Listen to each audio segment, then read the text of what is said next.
ये Hindi English translation part 3। तो पिछली वीडियो में मैंने तुम्हें हिंदी इंग्लिश ट्रांसलेशन पार्ट 2 में तो मैं हैज, हैव और हैड के यूज के बारे में बताया था।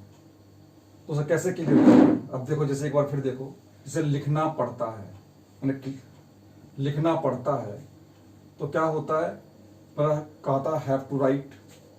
खेलना पड़ता है तो हैव टू प्ले।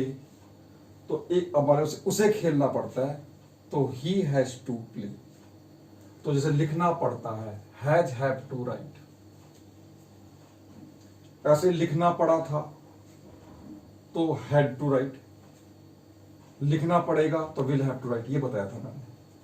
लेकिन इसका ऐसा भी होता है जैसे लिखना पड़ता है तो लिखाना पड़ा था, लिखना पड़ता है और लिखाना पड़ा था तो क्या बनेगा?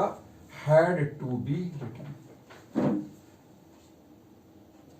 लिखना पड़ा था, इसका था हैड टू राइट, तो लिखाना पड़ा था, क्या बनेगा? Had to be written. लिखना पड़ता का बनता है हैज हैव टू राइट, यानी हैज टू राइट या have to write.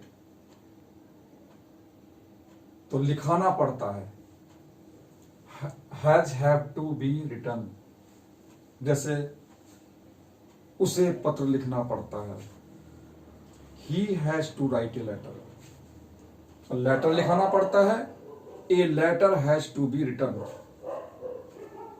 A letter has to be written, letter लिखाना पड़ता है। जैसे समझ लो फिर दोबारा से, मुझे लेटर लिखना पड़ा तो क्या बनेगा? I had to write a letter. अब लेटर लिखाना पड़ा तो letter had to be written. तो इस तरह से अगर 6 बताए थे तो 6 के क्या हो जाएंगे? 3 हो जाए, 3 हो जाएंगे, 3 हो जाएंगे। लिखाना पड़ा था, हैड टू बी रिटन, लिखाना पड़ा था, और लिखना पड़ा तो हैड टू राइट। ऐसे ही लिखने वाला है, लिखने वाला है क्या बनेगा? इज अबाउट टू राइट या आर अबाउट टू राइट या एम अबाउट टू राइट। मैं लिखने वाला हूं, I am about to write. वह लिखने वाला है, he is about to write, he is about to write. ये रहा, is am are about to write. लिखने वाला था, was were about to write. अब लिखने वाला था, अगर वह लिखने वाला था तो क्या बनेगा? He was about to write. और मैं लिखने वाला था तो I was about to write. वे लिखने वाले थे तो they were about to write. इसी तरह से जैसे अब कभी कभी देखा होगा सिंपल सेंटेंस में लिखना है, ना है, लिखना है तो is to write, am to write, are to write, इस तरह से सेंटेंस बन जाते हैं। लिखना था, वाज टू राइट या वर टू राइट। उसे लिखना था, उसे लिखना था तो ही वाज टू राइट। उन्हें लिखना था, दे वर अबाउट टू राइट, लिखना था। तो इस तरह से सेंटेंस दोनों तरह से कवर हो जाते हैं। इसमें एक्टिव और पैसिव वॉइस या टेंसों की हेल्प से सेंटेंस सीखने की जरूरत नहीं पड़ती है। केवल ये लर्न करने इस तरह से, अब इसी से आप इसी तरह से इनकी अच्छी तरह से प्रैक्टिस करनी है। अब कोई और सेंटेंस, जैसे कुछ भी सोच लो कि उसे खेलना पड़ता है, उसे खेलना पड़ता है, ही हैज टू प्ले। वह खेलने वाला है, he is about to play. उन्हें खेलना था, उन्हें खेलना था, they were about to play. ठीक है, इस तरह से पूछ करो। देखो, जैसे मैं जाना नहीं चाहता हूं पर मुझे जाना पड़ता है, मैं जाना नहीं चाहता पर मुझे जाना पड़ता है। I don't want to go but I have to go. मैं जाना नहीं चाहता पर मुझे जाना पड़ता है। तो इस तरह से सेंटेंस कैसे बनेंगे कि I don't want to go, मैं जाना नहीं चाहता, but I have to go. ऐसे ही मैं खाना नहीं चाहता पर मुझे खाना पड़ा, मैं खाना नहीं चाहता, I did not want to eat but I had to eat.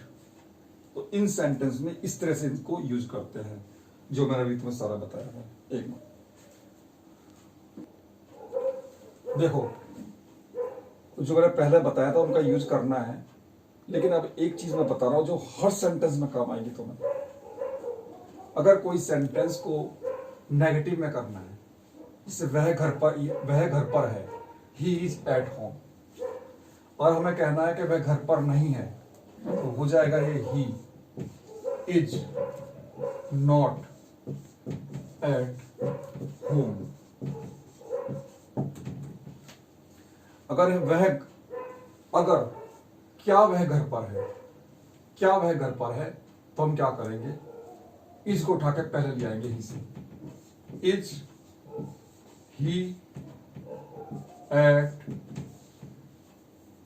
He at home और क्वेश्चन मार्क। अगर कहेंगे वह घर पर क्यों है, तो इज को हटा, इसे ऐसा करो, ये लो यहां लिख दो why is he at home, वह घर पर क्यों है। देख लिया, एक ही तरह से कितना आसानी से सीख जाते हैं। ही इज एट होम, अगर वह घर पर नहीं है, हेल्पिंग वर्ब जिसे कहते हैं, is, am, are, was verb, will, shall, may, can, etcetera, इसके बाद नॉट लगाते हैं, तो he is not at home. वह घर पर क्यों है, why is he at home, वह घर पर क्यों है। वह घर पर कैसे है, तो वह होगा how is he at home. इस तरह की टेक्निक से सभी तरह के सेंटेंस बनते हैं, लेकिन पहले क्या करना है, जो मैंने शुरू के सेंटेंस सिखाए उन्हें अच्छी तरह से याद करने हैं, बार बार करने हैं, पार्ट 1, पार्ट 2, पार्ट 3, क्योंकि अब नई चीजें स्टार्ट होंगी इसके बाद। अगर इस तरह की चीजें तुम्हें याद कर लोगे तो ये रूल, जैसे मान लिया नेगेटिव बनाना है, इंट्रोगेटिव बनाना है, या क्वेश्चन पूछने वाले बनाने हैं, सब इसी तरह से बनते हैं। बस।